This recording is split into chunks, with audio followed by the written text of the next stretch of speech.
حضرت سیدنا عمر رضی اللہ تعالی عنہ جلیل القدر ہستی ہیں جنہیں حضور علیہ السلام نے اللہ سے مانگ کے لیا۔ سارے صحابی رسول کریم صلی اللہ علیہ وآلہ وسلم کے مرید ہیں، لیکن جناب عمر میرے حضور کی مراد ہیں۔ 39 لوگ جب اسلام لا چکے، 39ویں شخص حضرت امیر حمزہ رضی اللہ تعالی عنہ تھے، اور ان کا ایمان لانا مسلمانوں کے لیے بہت بڑی ڈھارس اور بہت بڑے حوصلے کا سبب و ذریعہ بنا۔ تو میرے حضور نے ہاتھ اٹھا لیے، کہا اے اللہ، ایک شیر دیا ہے امیر حمزہ، ایک شیر اور عطا کر دے، اب تیری مرضی، عمر بن خطاب دے دے یا عمر بن حشام دے دے۔ حضور دعائیں مانگ رہے اور یہ ہاتھ میں تلوار لیے غیظ و غضب سے بھرے ہوئے گھر سے نکلتے ہیں کہ بانی اسلام کا چراغ ہی بجھا دینا ہے۔ راستے میں ایک صاحب ملے اور کہا کہ عمر، تیور کوئی اچھے نہیں لگتے، خیر تو ہے، کدھر جا رہے ہو؟ کہا چراغ اسلام بجھانے جا رہا ہوں، یہ روز کا مسئلہ ختم ہونے لگا ہے میرے ہاتھوں۔ مسکرا کے بولے گھر کی خبر تو لو۔ کہا میرے گھر کو کیا ہوا؟ کہا تمہاری بہن فاطمہ بھی نوکر بن گئی ہے رسول اللہ صلی اللہ علیہ وسلم کی۔ غصے سے بھرے ہوئے اپنی بہن کے گھر کا رخ کرتے ہیں، اندر سے قرآن پڑھنے کی آواز آ رہی ہے، غصہ اور بڑھ جاتا ہے، دروازے کو زور زور سے کھٹکھٹاتے ہیں۔ اہل خانہ سمجھ گئے ماجرا کیا ہے، گرجدار آواز ہے جناب عمر کی، دروازہ کھولو۔ جلدی سے معلم کو چھپا دیا اور بہن آگے بڑھ کے دروازہ کھولا۔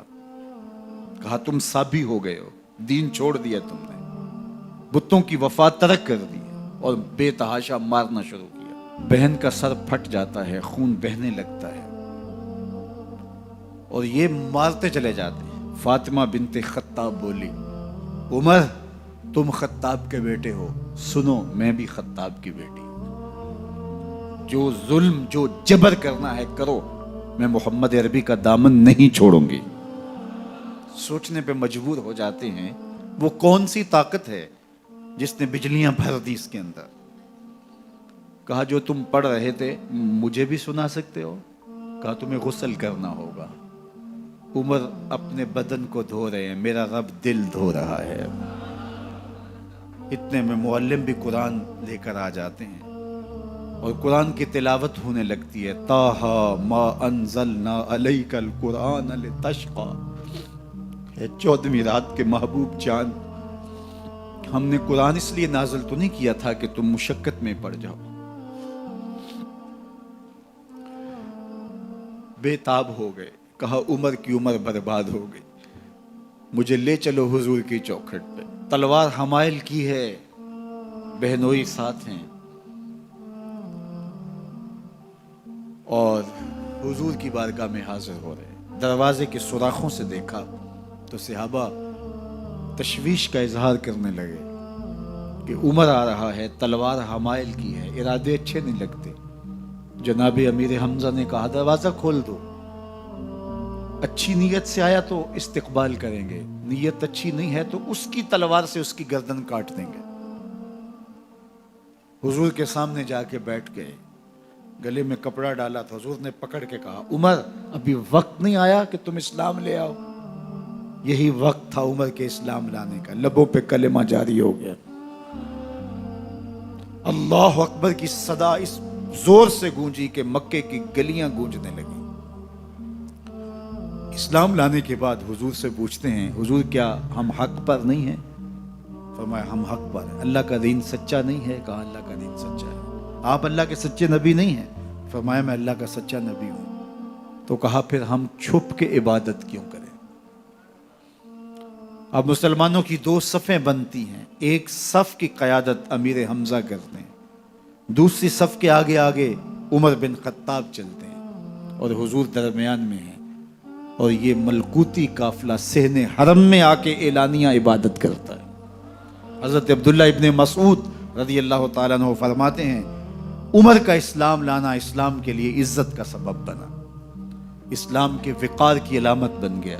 ایک ایک کے دروازے پہ جا کے دروازہ کھٹکھٹا کے کہتے ہیں، وہ تو اور خبر سننے کے لیے بے چین تھے کہ یہ بانی اسلام کی زندگی کا چراغ بجھانے گیا تھا، کوئی خبر لایا ہوگا۔ وہ کہتے ہیں آؤ عمر کدھر آئے ہو؟ کہا تمہیں بتانے آیا ہوں، کمزوروں سے پنجہ آزمائی کرتے رہے ہو، آؤ میرے سے بات کرو، میں محمد عربی کا نوکر بن گیا ہوں۔ اللہ اکبر۔ میرے حضور نے فرمایا جب اچھے لوگوں کا ذکر کرو تو میرے عمر کا ذکر بھی کیا کرو۔ میرے عمر کی زبان پر حق بولتا ہے، سچ بولتا ہے۔ ان الشیطان یفر من ظل عمر، عمر کے سائے کو دیکھ کے شیطان بھاگتا ہے۔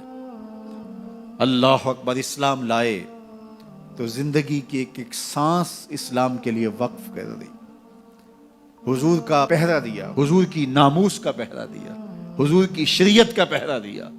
اسلامی فتوحات پھیلیں تو پھیلتی ہی چلی گئیں، کبھی مصر فتح ہو رہا ہے، کبھی ایران فتح ہو رہا ہے، آرمینیا تک مسلمانوں کی افواج پہنچتی ہیں۔ 22 لاکھ مربع میل پر حضرت عمر رضی اللہ تعالیٰ عنہ کی سلطنت پھیل جاتی ہے۔